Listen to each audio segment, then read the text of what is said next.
Hey there, athletes. Coach John Ferry here from Team Wilpers. Excited as always to welcome you to our athlete briefing for the La Jolla Half Marathon and 5K. We're going to start with a week 6 review for half marathoners. So we started the week again with an endurance run in strides, continuing to train aerobically, hopefully using those strides to work on some biomechanics and a little bit of efficiency without really overtaxing your body too much there. Our key run number 2 was that half marathon pace interval workout. We're advancing this again, spending some really solid time training sub-threshold here. Hopefully you're even starting to feel more and more comfortable kind of holding and sustaining that half marathon pace. Finishing up the week with our long run, which this week is 8 to 10 miles. 5Kers, you're in week 2 here. So we had our threshold run to kickstart the week here. This is sort of our first go at threshold, if you will. So it was a pace, once again, described by many as maybe comfortably uncomfortable, or kind of a specific definition would be a pace you could hold for maybe 1 hour at absolute maximum while well trained. So this is the first time we touch on it, but it absolutely will not be the last. Our second run of this week was our short hill repeats.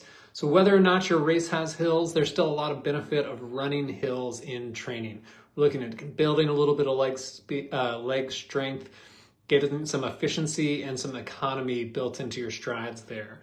So this workout, as we talked about in the last briefing, really is kind of an endurance workout with a little bit of incline included here. So hopefully this felt relatively easy with just a little bit of extra stimulus, kind of like the inclusivity of strides in an endurance run, just to kind of break things up a little bit, get a tiny bit of benefit there.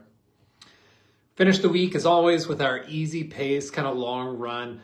And once again, for athletes that are already running a much longer distance long run, feel free, keep that volume up. We'll either catch up to you or you'll kind of stay ahead of us the whole time. That's absolutely okay. Just a reminder, as always, to keep going into that website, checking the box saying, I did this workout. We want to be chasing that 100% completion percentage in order to put yourself in the best possible position to be successful. Now let's jump to our week 7 workouts for the half marathoners, week 3 for the 5Kers. As a matter of fact, let's start with our 5K group.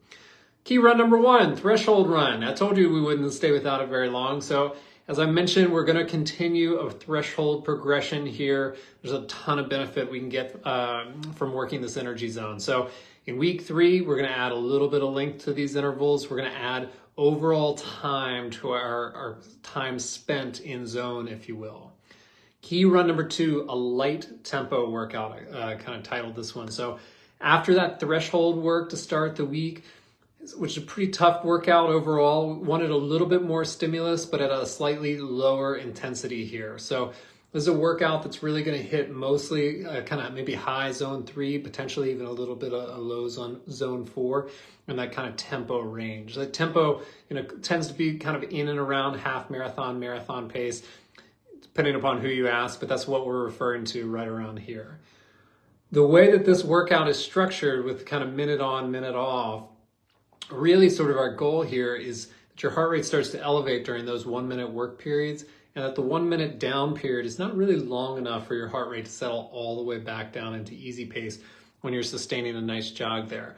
So what you end up getting is this kind of 20 minutes of mostly zone 3 heart rate and zone 3 stimulus without having the intensity of a 20-minute zone 3 block. So that's what we're going for here, is a little bit of additional stimulus, a little bit of push without beating you up too badly in this workout. Once again, especially after that threshold workout to start the week. Let's jump into our half marathoners here. Half marathoners. This is an exciting week for the half marathoners. This is our first unloading week of the challenge. So you've been training really hard now for 6 weeks.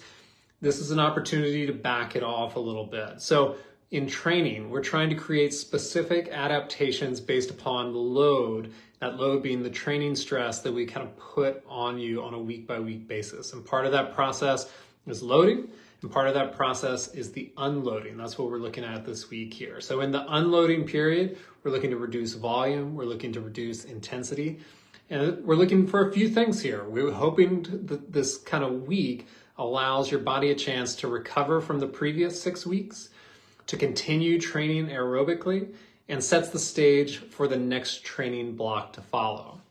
I always like to say, and I get to talk to my one-on-one athletes a lot, that when I have athletes that are really nailing their training, they are eager and looking forward to these unloading weeks as a reward. And the reason is that they know they've been putting in the hard work, they've stayed consistent, and this is kind of the opportunity for them to kind of refresh, reflect, and get ready for the next block where they know more hard work is to follow.